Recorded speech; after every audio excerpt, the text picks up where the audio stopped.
London ক্লিনিকে নিবিড় পর্যবেক্ষণে বেগম খালেদা জিয়া, চলছে ভিডিও থেরাপি। জানালেন ব্যক্তিগত চিকিৎসক। শুক্রবার নাগাদ মিলবে সব রিপোর্ট, এরপর ঠিক হবে চিকিৎসা পদ্ধতি। চলতি মাসেই রোডম্যাপ, ফেব্রুয়ারিতে ডাকসু নির্বাচন।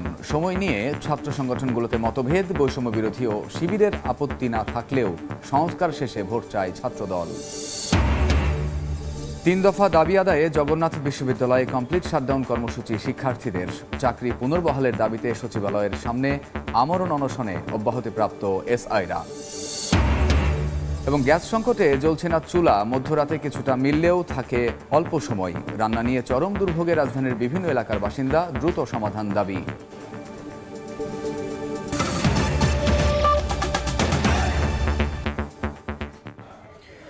সময় সংবাদের সঙ্গে আছি আমি কামরুজ্জামান মামুন। শেষ হলো জিয়া অরফানেজ ট্রাস্ট দুর্নীতি মামলার আপিল শুনানি।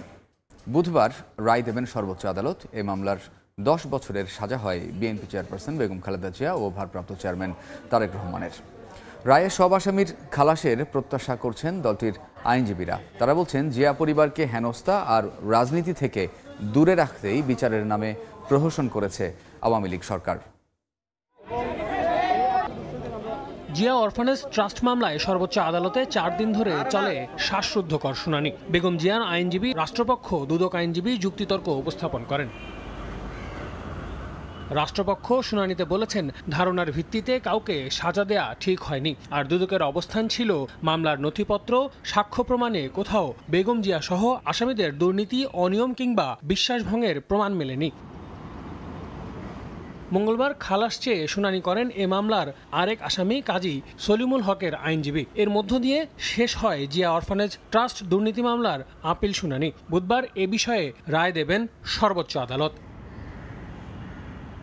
বেগম জিয়ার আইনজীবী বলেছেন, হেনস্থা আর রাজনীতি থেকে জিয়া পরিবারকে দূরে রাখতেই পরিকল্পিতভাবে করা হয় বিচারের নামে অবিচার।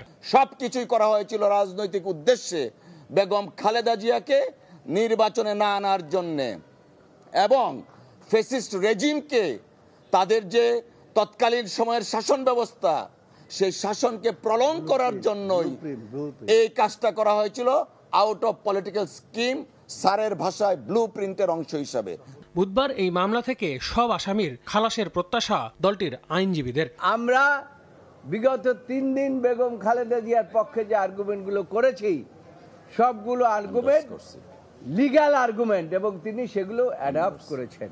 আমরা আশা করি এবং আগামীকালকে আল্লাহর রহমতে এই আদালত থেকে, দেশের সর্বোচ্চ আদালত থেকে আমরা ন্যায় বিচার পাব এবং তিনি সহ অন্যান্যরা খালাস পাবেন।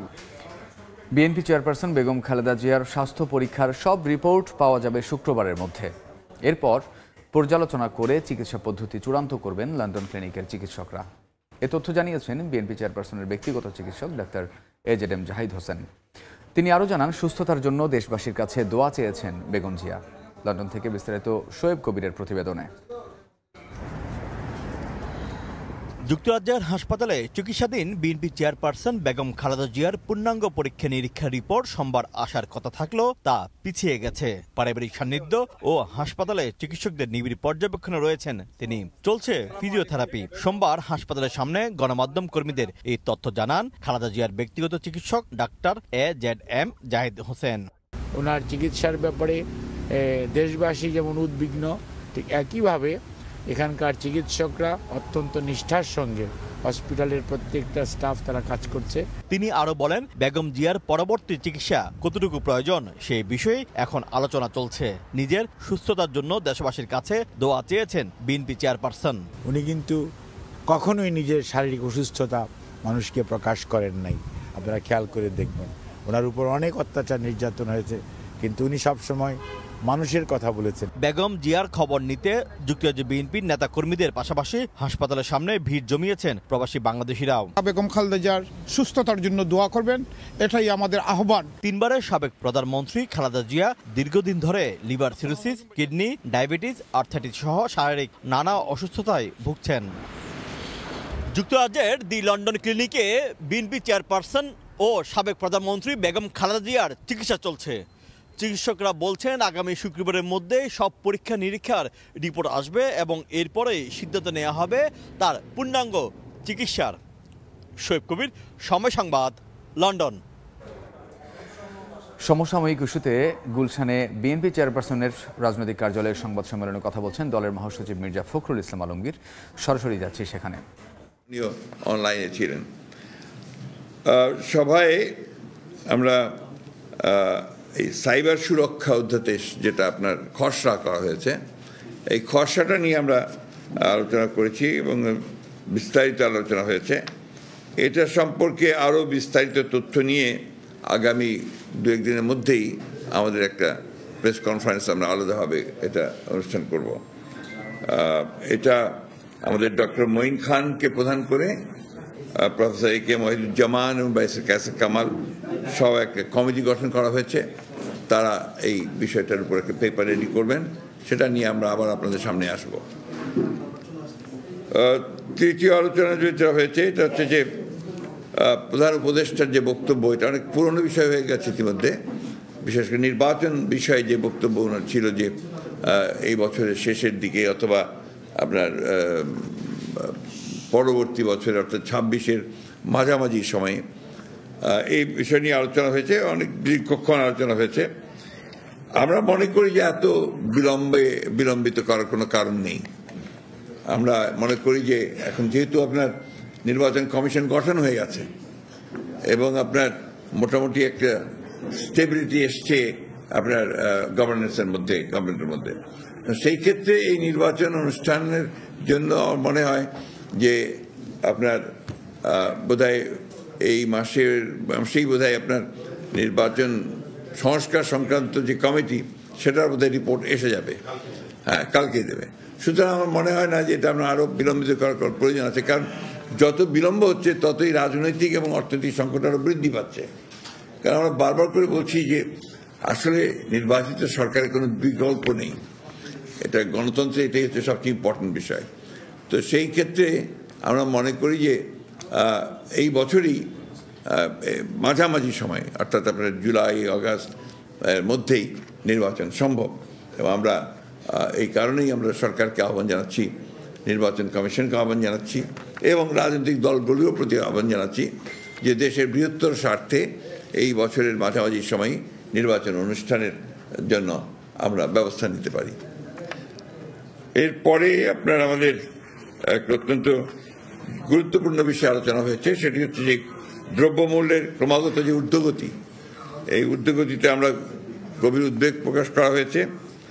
একদিকে নিত্য প্রয়োজনীয় দ্রব্যাদির মূল্য বৃদ্ধি, ক্রমবর্ধমান মুদ্রাস্ফীতি, অন্যদিকে ভ্যাট ও অন্যান্য করের হার বৃদ্ধি অর্থনীতির নেতিবাচক প্রভাব ফেলবে বলে সবাই মনে করে।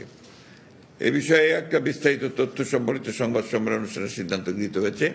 জনাব আমির খসরু মাহমুদ চৌধুরীকে আহ্বায়ক করে আপনার আমাদের চেয়ারপারসন উপদেষ্টা ডক্টর ইসমাইল জাবিউল্লাহকে নিয়ে একটি কমিটি হয়েছে। ইনারা অবিলম্বে অর্থাৎ আগামী 1 সপ্তাহের মধ্যেই তারা এই বিষয়ে একটা প্রতিবেদন দেবেন, যেটা নিয়ে আমরা আবার আপনাদের সামনে আসব।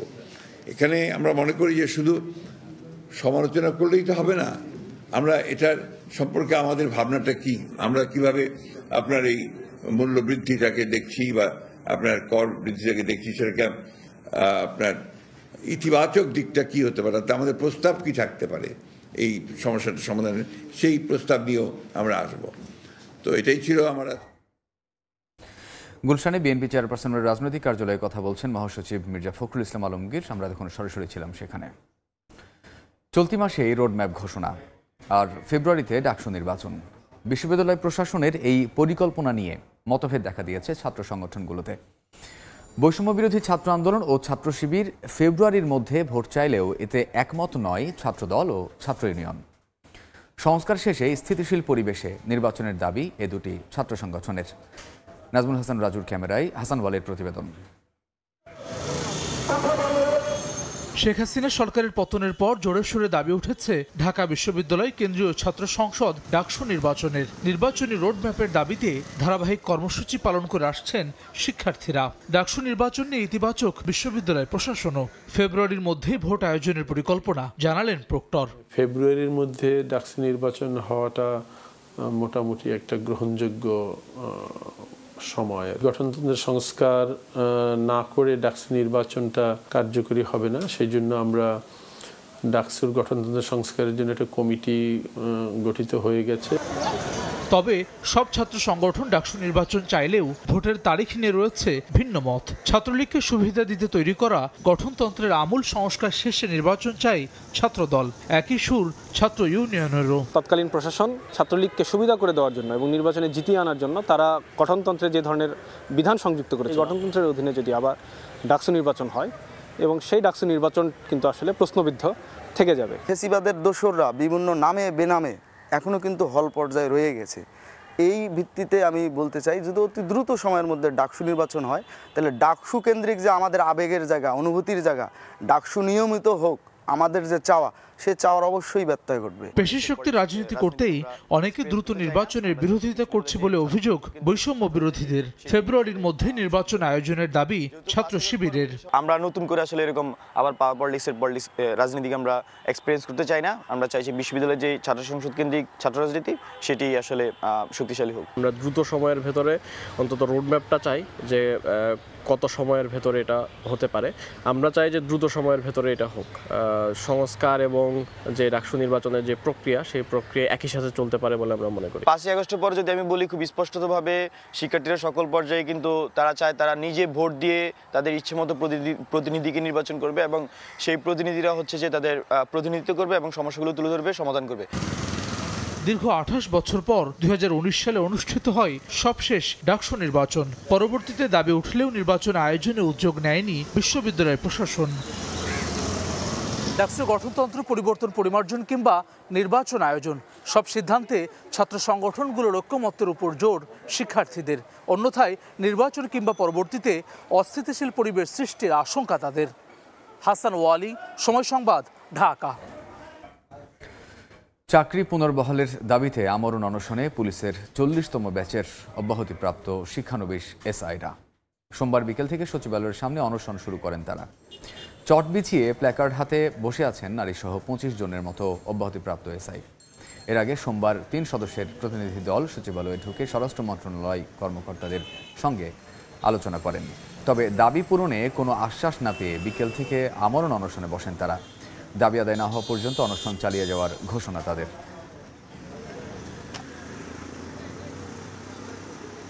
পরিশ্রম করার পর, কঠোর এই ট্রেনিং এর পরে সবাই মনে করে যে আমার কাঁধে র্যাঙ্ক ব্যাচ যেদিন উঠবে ওই দিন আমি সসম্মানে সাদার গেট থেকে পার হব। আমাদের পুনর্বহাল করা হবে বা আমাদের নিয়ে কোনো ভাবা হবে যেটা গেজেট আকারে অথবা প্রেস ব্রিফ করে যদি না বলেন, যতক্ষণ না বলবেন ততক্ষণ আমরা এখানে অবস্থান করব। সবাই আমাদের আমার অনশনের কর্মসূচির সাথে সবাই একমত। সবার মতামত নিয়েই গতকালকে আমাদের এই কর্মসূচি ঘোষণা করা হয়েছে। কেউ আমাদেরকে সাহায্য করতে আসছে না, সে কারণে আমরা এখন আমাদের সব হারিয়ে ফেলেছি। এখন আমরা মৃত্যু পর্যন্ত যদি এখানে থাকি আমাদের তাতে কোনো যায় আসছে না। এদিকে 3 দফা দাবি আদায়ে জগন্নাথ বিশ্ববিদ্যালয়ে কমপ্লিট শাটডাউন কর্মসূচি পালন করছেন শিক্ষার্থীরা। এই মুহূর্তে ক্যাম্পাসে আছেন শফিক মুন্সি, সরাসরি যাচ্ছি তার কাছে।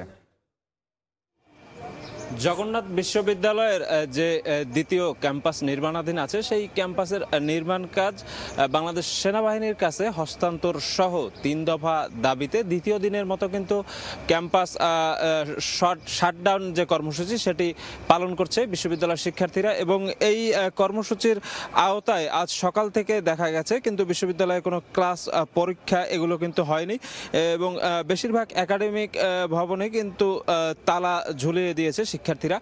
এবং এই শাটডাউন কর্মসূচির কারণে বিশ্ববিদ্যালয়ের শিক্ষক, কর্মকর্তা, কর্মচারীদেরও কিন্তু একটা ঢিলে ঢালা উপস্থিতি সকাল থেকে আমরা লক্ষ্য করেছি। আমরা যেটা জানতে পেরেছি যে গতকাল প্রায় 35 ঘন্টা ব্যাপী যে অনশন ছিল সেটি শিক্ষা মন্ত্রণালয় সহ ঊর্ধ্বতন যারা আছে তাদের আশ্বাসের ভিত্তিতে তারা এই অনশন কর্মসূচি থেকে সরে এলেও গতকাল থেকে শুরু হওয়া যে শাটডাউন কর্মসূচি ক্যাম্পাসে ছিল সেটি আজও আছে এবং সেটি চলবে ধারাবাহিকভাবে আগামীকাল পর্যন্ত। এবং আমরা জেনেছি যে আগামীকাল এই বিশ্ববিদ্যালয়ের নির্মাণ কাজ সংশ্লিষ্ট যে কর্তৃপক্ষ আছে তাদের একটি স্টিয়ারিং কমিটির মিটিং আছে।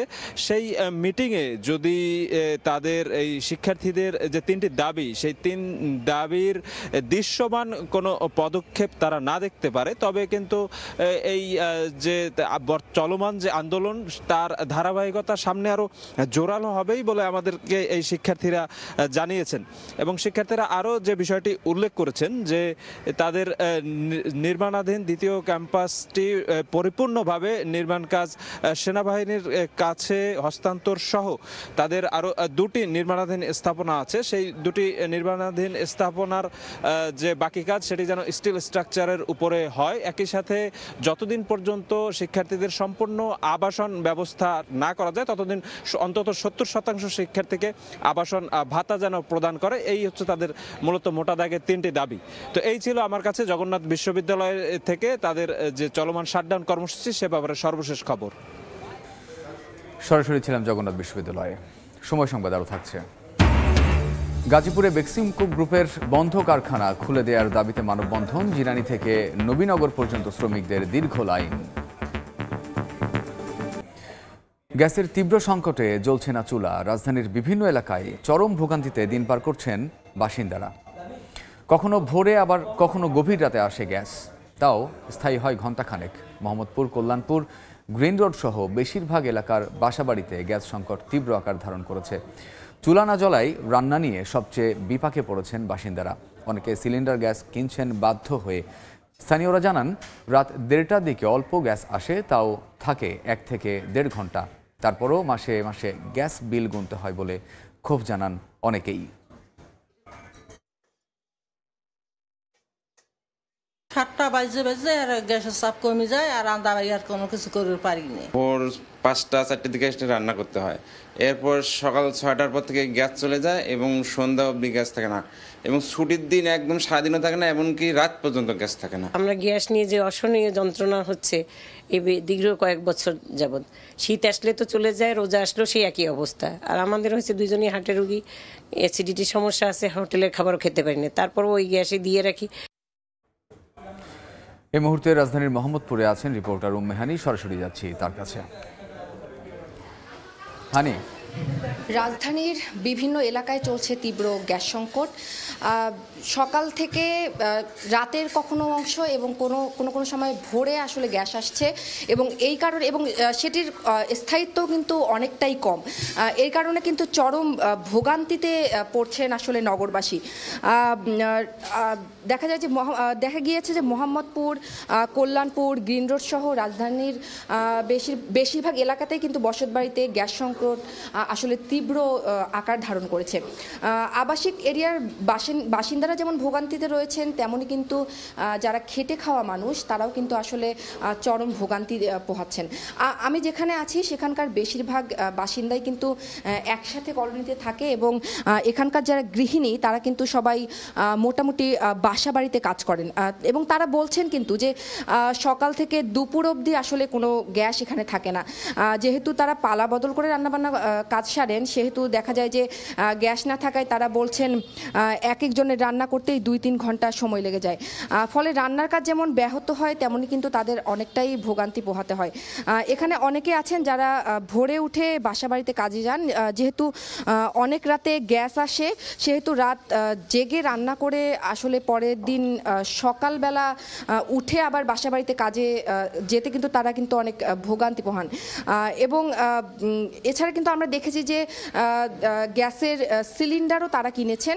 তারা বলছেন যে গ্যাস না থাকায় আসলে তারা সিলিন্ডার কিনতে বাধ্য হচ্ছেন, এবং তারা এও অভিযোগ করছেন যে আসলে গ্যাসের বিল যেমন দিতে হচ্ছে, তারা কিন্তু সিলিন্ডার কিনেও বাড়তি টাকা তাদের কিন্তু আসলে খরচ করতে হচ্ছে। এবং এই যে যারা খেটে খাওয়া মানুষ, তাদের কাছে কিন্তু এই যে গ্যাস সংকট, তারা এটা কিন্তু একেবারেই বলা যায় যে বিশাল ভোগান্তির একটি ব্যাপার। আমরা দেখি যে আসলে প্রতি বছর শীতকালে রাজধানী সহ এর আশেপাশের যে এলাকাগুলো আছে সেখানে তীব্র গ্যাস সংকট দেখা যায় এবং তিতাস থেকে আমরা যতটুকু জেনেছি তারা বলছেন যে পেট্রোবাংলা থেকে তারা বলছেন যে গ্যাসের লাইন মেরামতের জন্য আসলে এই সংকটটি দেখা দিয়েছে। এই ছিল আমার কাছে মোহাম্মদপুর থেকে গ্যাস সংকটের সর্বশেষ। মোহাম্মদপুর থেকে সহকর্মী উম্মেহানি জানাচ্ছিলেন গ্যাস সংকটের খবর। বন্ধ কারখানা খুলে দেওয়ার দাবিতে নবীনগর চন্দ্রা মহাসড়কের 7 কিলোমিটার এলাকা জুড়ে মানববন্ধন কর্মসূচি করেছে গাজীপুরের বেক্সিমকো ইন্ডাস্ট্রিয়াল পার্কের কয়েক হাজার শ্রমিক। সকালে মহাসড়কের নবীনগর থেকে জিরানি পর্যন্ত এলাকা জুড়ে মানববন্ধনে অংশ নেন শ্রমিকরা। এ সময় প্রতিষ্ঠানটির প্রায় 14টি কারখানা খুলে দেওয়া সহ বকেয়া বেতন পরিশোধ এবং বন্ধ হয়ে যাওয়া এলসি ব্যবস্থা চালুর দাবি জানান তারা। শ্রমিকরা জানান বেতন না পেয়ে প্রায় 5 মাস ধরে দোকান ও বাসা ভাড়া বাকি পড়ায় তারা মানবেতর জীবনযাপন করছেন। বিভিন্ন জায়গায় যোগাযোগ করেও কোনো সুরাহা না হওয়ায় ক্ষোভ প্রকাশ করেন তারা। অবিলম্বে দাবি আদায় না হলে আরও কঠোর কর্মসূচির হুঁশিয়ারি দেন তারা। বিদ্যুতের প্রিপেইড মিটার নিয়ে বিপাকে রংপুরের গ্রাহকরা। তাদের অভিযোগ, জোর করে প্রিপেইড মিটার স্থাপন শুরু করেছে নর্দার্ন ইলেকট্রিসিটি পাওয়ার কোম্পানি নেসকো। দফায় দফায় প্রতিবাদ জানালেও কর্ণপাত করছে না কর্তৃপক্ষ, উল্টো মামলার ভয় দেখানো হচ্ছে। তারিকুল ইসলামের ছবিতে আব্দুর রশিদ জীবনের রিপোর্ট। রংপুর নগরীর পার্বতীপুর এলাকার বেশিরভাগ টিনশেড বাড়িতে প্রিপেইড মিটার স্থাপন করে নর্দার্ন ইলেকট্রিসিটি পাওয়ার কোম্পানি নেসকো। পুরাতন মিটার নিয়ে নতুন মিটার লাগানো হয় কোনো নোটিশ ছাড়াই। গ্রাহকদের অভিযোগ, অস্বীকৃতি জানালেও জোর করেই এসব নতুন মিটার স্থাপন করছে প্রতিষ্ঠানটি। এতে নানা সমস্যায় পড়তে হচ্ছে তাদের। এমনকি পরবর্তীতে মিটার বদলানোর দাবিতে বিদ্যুৎ অফিসে গেলে মামলার ভয়ভীতি দেখানো হচ্ছে। আজকে নেওয়া লাগবে, মিটারটা কত করে কিভাবে নেবেন, 50 টাকা করে দেওয়া লাগবে। ওনার সাথে আমার দেখাই হয় নাই, আর কি কব। এখন এরা বাধা করছে, তারপরে কইছে যে না নিলে পরবর্তীতে যখন নেবেন তখন 7,000 করে টাকা লাগবে। এই মিটার নেওয়া মানে বাতিল করা যাবে না, আর আগের মিটার যারা নিবে তাদের নামেও কেস করবে, আর যারা নিবে না তাদের নামেও কেস করবে। এদিকে অতিরিক্ত দাম, রিচার্জের সমস্যা, হিডেন চার্জ সহ বিভিন্ন অসুবিধার কথা জানিয়ে প্রিপেইড মিটার বন্ধের দাবি জানিয়েছে বিভিন্ন সংগঠন। যেখানে দাম 2,500 টাকা, সেই মিটারের দাম 8,000 টাকা কেন নেবে? এটা নিয়ে আমরা মানুষের মধ্যে যে বিক্ষোভ বসন্ত সেটা আমরা দেখেছি। আমরা চাই না যে কোনো অনাকাঙ্ক্ষিত পরিস্থিতির উদ্ভব হোক। বিশেষজ্ঞরা বলছেন, গ্রাহকদের কথা বিবেচনা করেই সরকারের এ বিষয়ে সিদ্ধান্ত নেওয়া উচিত। এটা উন্নত বিশ্বের সাথে তুলনা করতে হবে না, আমাকে আগে ফ্যাসিলিটিটা দিতে হবে। আমাকে তো গ্রাহক লেভেলে আগে সেভাবে ফিল্ডটা তৈরি করতে হবে। একটা জিনিস আমি চাপাই দিলাম, আসলে সেটা আমি নিতে পারবো কিনা, আগে আমার তো মাঠটাই প্রস্তুত না। এ বিষয়ে ক্যামেরার সামনে কোনো কথা বলতে রাজি হয়নি নেসকো কর্তৃপক্ষ। আব্দুর রশিদ জীবন, সময় সংবাদ, রংপুর। HMP ভাইরাস প্রতিরোধে নড়ে চড়ে বসেছে স্থলবন্দর কর্তৃপক্ষ। ভারত ফেরত যাত্রীদের দেশে ঢোকার আগেই করা হচ্ছে নানা পরীক্ষা, তবে ধীর গতির কারণে পড়তে হচ্ছে ভোগান্তিতে। এখনও পণ্যবাহী ভারতীয় ট্রাক চালক হেলপাররা আসেনি টেস্টের আওতায়। ইমিগ্রেশনে অপেক্ষায় পাসপোর্টধারী যাত্রীরা। HMP ভাইরাস রোধে ভারত থেকে আসা যাত্রীদের করা হচ্ছে পরীক্ষা নিরীক্ষা। গত 8 জানুয়ারি স্বাস্থ্য অধিদপ্তর থেকে মাস্ক পরা সহ 7টি নির্দেশনা সংক্রান্ত বিজ্ঞপ্তি পায় বন্দরের ইমিগ্রেশন পুলিশ। এরপর থেকে তোড়জোড় চলে স্বাস্থ্যবিধি নিশ্চিতে। ভারত থেকে দেশে ফেরা পাসপোর্ট যাত্রীদের জ্বর, সর্দি সহ অন্যান্য উপসর্গ আছে কিনা তা খতিয়ে দেখে দেওয়া হচ্ছে ছাড়পত্র। যদি কোনো যাত্রীর শরীরে ভাইরাসের কোনো উপসর্গ পাওয়া যায়, সেক্ষেত্রে হাসপাতালের আইসোলেশনে পাঠানো হবে বলে জানিয়েছে মেডিকেল টিম বসিয়েছি। পাশাপাশি স্বাস্থ্য অধিদপ্তরের দেওয়া যে নির্দেশনাগুলো, এগুলো যেন প্রত্যেকটা পাসপোর্টধারী যাত্রী মেনে চলে, সেই বিষয়ে আমরা পদক্ষেপ নিয়েছি। কোনোটা যদি আমাদের কাছে সন্দেহভাজন নয়, সেটার জন্য পরবর্তী অবস্থার জন্য উপজেলা হেলথ কমপ্লেক্সে পাঠানোর ব্যবস্থা করছে। তবে অনেকেই জানেন না নতুন এই ভাইরাস সম্পর্কে। এতে স্বাস্থ্য ঝুঁকি বাড়ছে বলে মনে করেন সচেতন যাত্রীরা। পাশাপাশি সচেতনতামূলক উদ্যোগ নেওয়ায় স্বস্তি প্রকাশ করেন দুদেশে যাতায়াতকারীরা। HMP ভাইরাসের ডাক্তার আগে ছিল না, ইদানিং কাল থেকে বসছে, এজন্য আমরাও স্বাস্থ্যবিধি মানতেছি। সবাই আমরা যদি সচেতন হই, স্বাস্থ্যবিধি মেনে যদি চলি, তাহলে আর আমাদের কোনো সমস্যা হবে না। ভাইরাসের নতুনের জন্য যে দূরত্ব বজায় রাখা দরকার সকলেই বজায় রাখছে এটা আমার জন্য ভালোই লাগছে। এছাড়া প্রত্যেকটি বন্দর দিয়েই দেশে প্রবেশের আগে মাস্ক পরিধান ও হাত ধোয়ার বিষয়ে সতর্ক করা হচ্ছে। ফারিয়া ফারজানা, সময় সংবাদ। গাজীপুরের কালীগঞ্জের বিনিরাইলে জমজমাট মাছের মেলা বসেছে। 250 বছর ধরে অঞ্চলের মানুষের কাছে শীতকালীন সবচেয়ে বড় উৎসব এটি। এই মুহূর্তে সেখানে আছেন রিপোর্টার মেহেদি হাসান, সরাসরি যাচ্ছি তার কাছে। 250 বছরের ঐতিহ্য গাজীপুরের এই জামাই মেলা, অর্থাৎ প্রথম দিকে যদিও এটি মাছ মেলা হিসেবে পরিচিত, তবে ধীরে ধীরে এটিকে কিন্তু জামাই মেলা হিসেবে আখ্যায়িত করেছে। আমরা এই মেলার কিছু বিশেষত্ব রয়েছে, আমরা যদি বলি আপনাদের, বেশ বড় বড় মাছ পাওয়া যায়। বিশেষ করে প্রতি বছর নবান্ন উৎসবকে কেন্দ্র করে কিন্তু এই মেলার শুরু হয়েছিল। সেই ধারাবাহিকতায় কিন্তু 250 বছর ধরেই এই মেলার ঐতিহ্য বহন করে রেখেছে এই গাজীপুরবাসী। প্রতি বছরই এই দিনটিকে কেন্দ্র করে এলাকায় সাধারণ মানুষের মধ্যে যেমন উচ্ছ্বাস থাকে, বিশেষ করে এই এলাকাবাসীর মধ্যে এক ধরনের আলাদা ধরনের আনন্দ উচ্ছ্বাস এর মধ্য দিয়ে তারা এই মেলাকে উদযাপন করে থাকে। বিশেষ করে একটু জানিয়ে রাখি, দেখতে পাচ্ছেন বিশেষ করে বড় বড় মাছ তারা কিন্তু এখানে নিয়ে আসেন। এই মেলার মূল আকর্ষণ যে যত বড় মাছ নিতে পারেন সেই কিন্তু এই মেলার বিজয়ী হয়ে থাকেন। সাধারণত দেশের বিভিন্ন প্রান্ত থেকে এই মাছগুলো আসে। বিশেষ করে যদি বলি, চট্টগ্রাম, কিশোরগঞ্জ সহ বিভিন্ন এলাকা থেকে কিন্তু জীবিত এবং মৃত দুই ধরনের মাছই কিন্তু এখানে পাওয়া যায়। সাধারণত এই এলাকার আসলে জামাই যারা রয়েছেন, সেই জামাইরা এই মেলায় আসেন। এই মেলায় এসে তারা মাছ কিনে তাদের এই শ্বশুর বাড়িতে নিয়ে যান এবং বলা চলে এক ধরনের নীরব প্রতিযোগিতা চলে কিন্তু জামাই এবং শ্বশুরের মধ্যে। আমরা সকাল থেকে দেখেছি বেশ আনন্দ উচ্ছ্বাসের মধ্য দিয়ে কিন্তু এই মেলাকে কিন্তু তারা উদযাপন করছেন বলা চলে। বিশেষ করে যদি একটু বলি যে শাপলা মাছ আমরা দেখতে পাচ্ছি যে কেউ নিচ্ছেন আস্ত, কেউ বা কেটে নিচ্ছেন, যার যেমন সামর্থ্য রয়েছে ঠিক সেভাবেই কিন্তু তারা এই মাছগুলো কিন্তু আসলে কিনছেন। একটু জানিয়ে রাখি যে এই দিনটিকে কেন্দ্র করে এই এলাকায় বিশেষ করে এক ধরনের উৎসবের মতো পরিবেশ বিরাজ করছে। শুধু এই গাজীপুরবাসী নয়, বিভিন্ন প্রান্ত থেকে, দেশের বিভিন্ন প্রান্ত থেকে দর্শনার্থীরা এসেছেন। কেউ এসেছেন মাছ কিনতে, কেউ এসেছেন আসলে দেখতে। বলা চলে যে এখান থেকে যে যত বড় মাছ কিনতে পারবেন, শুধুমাত্র দেশি মাছ এমনটাই নয়, আমরা দেখেছি সামুদ্রিক মাছ রয়েছে, বড় মাছের পাশাপাশি ছোট মাছও রয়েছে। প্রতি বছর প্রায় আয়োজক কমিটির তথ্য অনুযায়ী প্রায় 2 কোটি টাকারও বেশি কিন্তু এই মাছ বিক্রি হয়ে থাকে এই মেলা থেকেই। প্রতি বছর এই মেলাকে কেন্দ্র করেই কিন্তু আসলে এখানে ব্যাপক জমজমাট এক ধরনের আয়োজন হয়ে থাকে।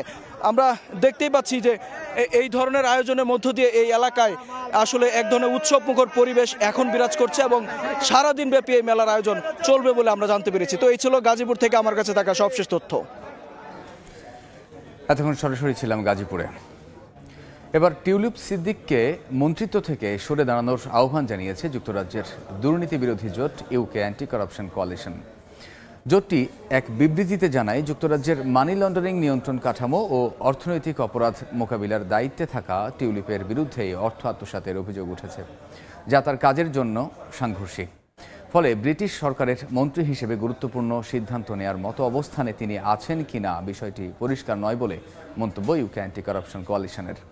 এর আগে টিউলিপের বিরুদ্ধে আওয়ামী লীগ সংশ্লিষ্ট আবাসন ব্যবসায়ীর কাছ থেকে লন্ডনে বিলাসবহুল ফ্ল্যাট উপহার নেয়ার অভিযোগ ওঠে। এছাড়া বাংলাদেশের 9টি মেগা প্রকল্পে 80,000 কোটি টাকা অনিয়ম ও দুর্নীতির অভিযোগে টিউলিপ শেখ হাসিনা, শেখ রেহানা ও সজীব ওয়াজেদ জয়ের বিরুদ্ধে অনুসন্ধান শুরু করে দুদক। সরাসরি ওয়ানডে বিশ্বকাপে খেলা নিশ্চিতের লক্ষ্যে ওয়েস্ট ইন্ডিজ সফরে গেল নারী ক্রিকেট দল। গতকাল রাতে ওয়েস্ট ইন্ডিজের উদ্দেশ্যে দেশ ছাড়ে টাইগার্সরা। আইসিসি নারী চ্যাম্পিয়নশিপের শীর্ষ 6 দল সরাসরি খেলবে ওয়ানডে বিশ্বকাপে। Australia, Bharat, England, south Africa ও শ্রীলঙ্কা আগেই নিশ্চিত করেছে নিজেদের জায়গা। বাকি আছে একটি স্পট। 24 ম্যাচে 21 পয়েন্ট নিয়ে 6 নম্বরে আছে নিউজিল্যান্ড। 21 ম্যাচ খেলে বাংলাদেশের পয়েন্ট 19। ওয়েস্ট ইন্ডিজের বিপক্ষে 3 ম্যাচ থেকে 3 পয়েন্ট পেলেই ওয়ানডে বিশ্বকাপে সরাসরি খেলার সুযোগ পাবে টাইগার্সরা। নিউজিল্যান্ডকে টপকাতে না পারলে প্লে অফ খেলতে হবে নিগার সুলতানা জ্যোতির দলকে। প্রথমবারের মতো ক্যারিবীয় দ্বীপপুঞ্জে খেলতে গেল বাংলাদেশ দল। ভিন্ন কন্ডিশন হলেও কঠিন চ্যালেঞ্জ নিতে প্রস্তুত হাসান তিলকের রত্নের শিষ্যরা। তবে ব্যাটিং নিয়ে কিছুটা দুশ্চিন্তা আছে দলের, আর কোচ ক্যাপ্টেনের সবচেয়ে বড় মাথা ব্যথা ক্রিকেটারদের ফিটনেস নিয়ে।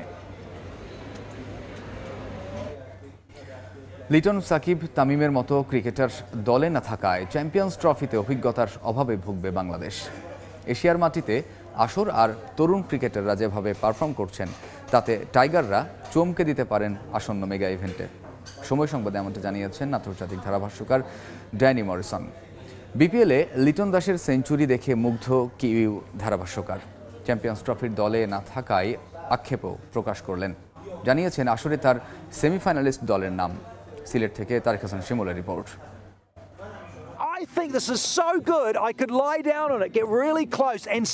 বৈচিত্র্যময় অঙ্গভঙ্গি আর ভিন্ন ধর্মী উপস্থাপনার জন্য বিশ্ব ক্রিকেটে জনপ্রিয় ধারাভাষ্যকার সাবেক নিউজিল্যান্ড ক্রিকেটার ড্যানি মরিসন বিশ্বের প্রায় সব ফ্র্যাঞ্চাইজি লিগেই দিয়েছেন ধারাভাষ্য।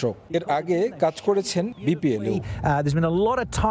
6 বছর পর বাংলাদেশে এসেছেন মরিসন, তবে নিয়মিত খোঁজ খবর রেখেছেন টাইগারদের। আসন্ন চ্যাম্পিয়ন্স ট্রফিতে বাংলাদেশ স্কোয়াডে ঘাটতি কি তারও একটা ধারণা দিলেন। I mean, he's such a good talent, isn't he, Lytton Das? Unfortunate for him that he's not been picked in the Champions Trophy squad for Bangla. Comes and goes, but class is permanent. And for me, he's a class act. You're missing Shakib Al Hassan too. I believe his action. He's got to sort of work on that as well. So a couple of big guns missing from the Tigers, but you know. That's cricket, that's sport, isn't it? You come and go. এসব পেছনে ফেলে mega ইভেন্টে কত দূর যেতে পারবে বাংলাদেশ? কারা হতে পারেন পাকিস্তানের কন্ডিশনে বড় নিয়ামক? Yeah, well, again, it's in the subcontinent, which is a good thing for Bangla. I think it's going to be in Pakistan and a bit of the UAE. They're in Dubai and Sharjah and what have you. So I think they should relish those conditions. It's always about the bounce. You know, if there's a lot of bounce on offer. আসন্ন mega ইভেন্টে semifinalist বাছাই করতে গিয়ে একরকম দ্বিধায় পড়েছেন Danny. I've picked them all. Yeah, they could all make it. Who am I going? So you really want me to go with some? All right, Aussie and India. You know, very good sides. Let's face it, in good form. And then I'll go with Pakistan. So I've picked them, and or I'll throw in England. Champions ট্রফিতে যে দলই শিরোপা জিতুক এবার tournament অনেক বেশি জমজমাট হবে বলে প্রত্যাশা Danny মরিসনের। Again, you've only got 8 teams, right, in the Champions Trophy. Tarek Hasan Shimul, Somoy Sangbad, Sylhet. এ পর্যায়ে শীর্ষ সংবাদগুলো জানিয়ে দিচ্ছি আরেকবার। লন্ডন ক্লিনিকে নিবিড় পর্যবেক্ষণে বেগম খালেদা জিয়া, চলছে ভিডিও থেরাপি, জানালেন ব্যক্তিগত চিকিৎসক। শুক্রবার নাগাদ মিলবে সব রিপোর্ট, এরপর ঠিক হবে চিকিৎসা পদ্ধতি। এবং চলতি মাসেই রোডম্যাপ, ফেব্রুয়ারিতে ডাকসু নির্বাচন। সময় নিয়ে ছাত্র সংগঠনগুলোতে মতভেদ, বৈষম্য বিরোধী ও শিবিরের আপত্তি না থাকলেও সংস্কার শেষে ভোট চায় ছাত্রদল।